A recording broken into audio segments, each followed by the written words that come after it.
Why did the XRP investors file a class action lawsuit against Coinbase? Flare Network threshold for vote on FIP01 has been reached, and our main topic of the day, in the wake of the implosion of cryptocurrency exchange FTX, one urgent question keeps resurfacing on everyone's mind: who should regulate the industry? If this sounds like something of much interest to you, be sure to check out this new video starting now. Hello everyone and welcome to our channel, where we talk about the latest updates on XRP and the cryptocurrency world in general. If this is your first time watching one of our videos, we happily send you a special welcome. We invite you to hit on the notification bell so you never miss another video. We are announcing that this channel has a giveaway of 200 XRP. To stand the chance of participating, all you have to do is simply subscribe to the channel, like this video and comment with the hashtag XRP, and the winner will be announced on January 31st. Apart from the court battle between Ripple and the U.S. Securities and Exchange Commission, the airdrop of the Flare Network token has caused quite a stir in the XRP community in recent weeks. After more than 2 years, XRP holders finally received their FLR tokens on January 9th, even if not completely as hoped, as Bitcoinist reported. The most renowned exchanges like Binance and Kraken have supported the distribution of the airdrop, though there is one exception: Coinbase. The American exchange has not distributed the FLT to its users. But the XRP community around lawyer Frederick Rispoli does not accept this and has brought a class action lawsuit against Coinbase and its CEO Brian Armstrong. Lead plaintiff Dallas Woody is represented by the law firm Hodl Law, which, led by Rispoli, filed the lawsuit yesterday in United States District Court. Hodl Law's Twitter account posted this: "A crypto company can't steal customer funds, that's business law 101. Even after FTX, some exchanges still haven't got the message, because they weren't being held to account. That's over. Coinbase, return customers SGB and FLR with damages now."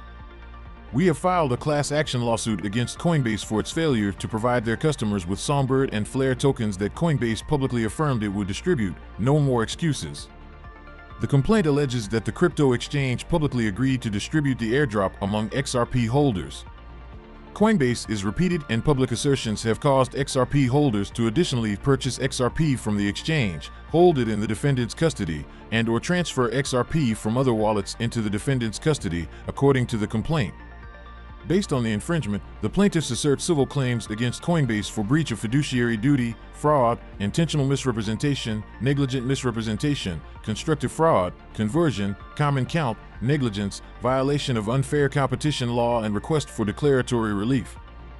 Also part of the lawsuit are the Songbird tokens, which were distributed as part of the airdrop from the Flare Network in September 2021 as a precursor to the FLR distribution. As a result of Coinbase's unlawful actions with respect to SGB and FLR, Hodl Law, on behalf of the proposed class of all Coinbase customers with XRP accounts, seeks a declaration that the XRP holders are the rightful owners of SGB and FLR that Coinbase received and did not distribute. In addition, Rispoli seeks damages for losses incurred as a result of defendants' unlawful conversion of plaintiffs' SGB and FLR. This claim is also asserted against Coinbase CEO Brian Armstrong for having the power and authority to direct the management and activities of Coinbase and its employees and to cause Coinbase to distribute the tokens. Defendant Armstrong had consistent and daily management of operations of Coinbase, including the decision to accept all SGB and FLR from the Flare airdrop on behalf of his customers. Armstrong purposefully exercised his power and influence to cause Coinbase to engage in the wrongful conduct described. Furthermore, Ripple CTO David Schwartz seems not to be so pleased with the Flare governance proposal, FIP01, which, if passed, would consist of a set of changes that would impact the distribution and inflation of the Flare blockchain's native token. He cites two reasons. The first is that it gives XRP holders only 15% of what they were promised. Second, it builds in a lot of monetary expansion that does not seem to benefit anyone. The remaining 85% will be allocated over 36 months. Over the weekend, Flare Network announced that the threshold for the vote on FIP01 had been reached. Hugo Philion, CEO of Flare, highlighted one of FIP01's demerits for its 2020 snapshot participants: FLR must be wrapped to receive full and final distribution. Also, depending on participation, users may end up with less than expected under the 2020 snapshot. However, the advantages include removing the risk associated with relying on exchanges. As reported earlier, David Schwartz criticized the Flare airdrop, claiming that there was no reason to hold FLR tokens and wait to get additional airdrops under the present conditions. He claims that the new rules represent a very strange decision, implying that Flare simply leveraged the XRP community as a growth tool before eroding its commitment. Now, our main topic of the day. In the wake of the implosion of cryptocurrency exchange FTX, one urgent question keeps resurfacing on everyone's mind: who should regulate the industry? Please, do not forget to subscribe to our channel and also hit that notification bell to be the first person to get more updates about the latest happenings as regards to XRP. An upcoming ruling in New York federal court could help determine the answer, along with the fates of numerous crypto investors and companies. The case hinges on whether a prominent digital token should be treated as a security, which would fall under the Securities and Exchange Commission's jurisdiction. The dispute dates back to 2020, when the SEC accused San Francisco-based Ripple Labs Incorporated of selling unregistered digital tokens without adequate disclosure. SEC Chairman Gary Gensler has been working to position his agency as the force that would reign in the crypto industry, and should the regulator prevail, it would strengthen its grip at a crucial moment. A decision could come in the first half of 2023. Among a handful of closely watched fintech lawsuits, the Ripple decision is the most high-profile. Its digital token, XRP, is the sixth largest crypto token with a market value of almost $20 billion, according to CoinMarketCap. The recent turmoil in crypto markets could taint the court's view, said Joseph Hall, a partner at Davis Polk & Wardwell who worked at the SEC from 2003 to 2005. You just have to imagine that the judges will be influenced by the investor losses they've seen, Hall said. And the SEC will make clear to them that if you rule the other way, we will not have the tools that we need to fight this kind of activity. FTX's bankruptcy in November left customers and investors facing billions of dollars of potential losses, and several of the company's executives have been charged with various types of financial fraud. Before his arrest, FTX's founder, Sam Bankman-Fried, was a prominent voice in the policy debate around regulation. He formed close ties with U.S. legislators and advocated for a bill to give the Commodity Futures Trading Commission oversight of certain tokens, a move some saw as an attempt to wrest jurisdiction away from the SEC. The fallout from FTX's implosion was swift and devastating, pounding an industry that had already had a rough year. Token prices plummeted, deepening a rout that began last April. Several crypto firms filed for bankruptcy, and high-profile backers of FTX were forced to write investments down to zero. The potential contagion effects of crypto collapses are now more apparent, said Howard Fisher, a partner at Moses & Singer and former senior trial counsel at the SEC. The FTX disaster will be more of a touchstone in inspiring government regulation. For an asset to be classed as a security, it must meet a legal standard from a 1946 U.S. Supreme Court ruling about the sale of tracts of Florida citrus groves to investors. The test is met if investors kick in money with the expectation of profiting from the efforts of an organization's leadership. Ripple has contended that XRP doesn't meet that test because sales took place in the secondary market and there was no pooling of profits. Selling an asset on a secondary market is most akin to a commodity and should be regulated as such, the company's general counsel, Stuart Alderety, said in an interview. You don't lose consumer protection and you keep bad actors out. Regulation needs to be done in a way that respects the reality of what an asset is. An SEC spokesperson declined to comment on the Ripple suit. Trading in digital asset commodities, which U.S. regulators have largely agreed includes Bitcoin, is subject to a patchwork of state regulation but not federal oversight. Some policymakers have sought to rectify that through legislation to give the CFTC authority over those types of tokens.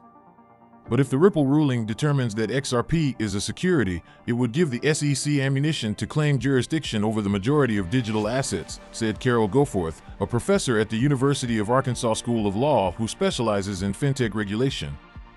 Gensler has slapped multi-million-dollar fines on crypto companies and those who promote digital assets. The SEC, however, hasn't produced specific guidance for when a digital token amounts to a security, and Gensler has said existing rules are clear. He's faced criticism from crypto industry insiders over the approach, which they say relies on enforcement instead of clarifying rules.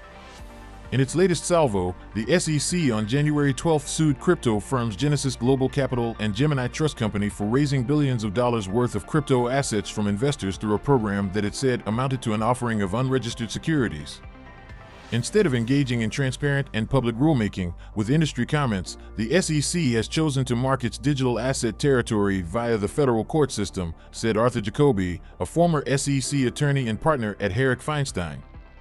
Please do not forget to subscribe to our channel and also hit that notification bell to be the first person to get more updates about the latest happenings as regards to XRP.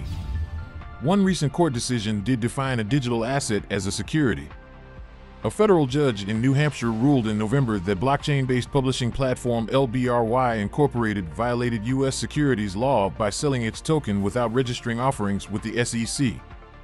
The Ripple case has more at stake, $1.3 billion in allegedly unregistered issuances versus $12.2 million for LBRY, and is in New York federal court, which generally carries more weight than New Hampshire, said Bloomberg intelligence litigation analyst Elliot Stein. The first insider trading allegations involving digital coins could also influence the industry's future. In July, a former Coinbase Global Incorporated product manager and two others were charged by the Justice Department and sued by the SEC for allegedly participating in a scheme to trade on confidential information. Isham Wahi, the Coinbase manager, has pleaded not guilty. His brother, Nikhil Wahi, admitted to one count of conspiracy to commit wire fraud and was sentenced on January 10 to 10 months in prison. No case has captured as much attention as Ripple since the SEC filed the suit. A nearly 150,000-strong group known as the XRP Army has kept crypto social media abuzz with round-the-clock posts discussing proceedings and searching for trails that they hope might lead to a victory. The company has hired former SEC heavyweights to defend it, Mary Jo White, who led the agency for almost 4 years under President Barack Obama, and Andrew Sarasny, who served as her director of enforcement. Most of the projects the SEC has gone after have either not had the resources to fight, or for other reasons have found it financially expedient to enter into a settlement, said Ripple's Al Darity. More than a dozen entities have submitted briefs to the judge in support of Ripple's position, including the Chamber of Digital Commerce and the Blockchain Association. While observers often look to a judge's past decisions for clues as to how a case might turn out, that's more difficult in younger industries like crypto with few examples to draw from. While the U.S. District Judge Annalisa Torres, who's overseeing the case, hasn't presided over many other crypto-related cases, she has supervised major business cases. 1. A gender-biased class action against Goldman Sachs Group Incorporated is scheduled to go to trial this summer. Both the SEC and Ripple have asked Torres for a ruling in their favor without a trial, arguing that she has enough information to make a decision. Now they just have to wait. Even if Ripple triumphs, it might not be the ticker-tape parade moment that crypto enthusiasts are hoping for, said Andrew Stoltman, a securities litigation attorney in Chicago. Lawmakers were mulling a number of crypto oversight bills before FTX filed for bankruptcy, but those efforts had largely stalled. Now, given the publicity around FTX's collapse and the contagion that's imploded other crypto firms, the federal government is more likely to wade in. I anticipate Congress will come in over the top and basically decide who gets jurisdiction with respect to enforcement, Stoltman said. So we come to the end of this video, guys. If you enjoyed it, please make sure you like the video, don't forget to subscribe and hit the notification bell. This really helps me with the YouTube algorithm. Also, you can help enlighten others just like you have been enlightened by sharing this video to as many people as possible. Let's get this news everywhere, guys. If you are a true cryptocurrency fan, don't miss any of our content. See you tomorrow to talk about the latest news that concerns us all as a community.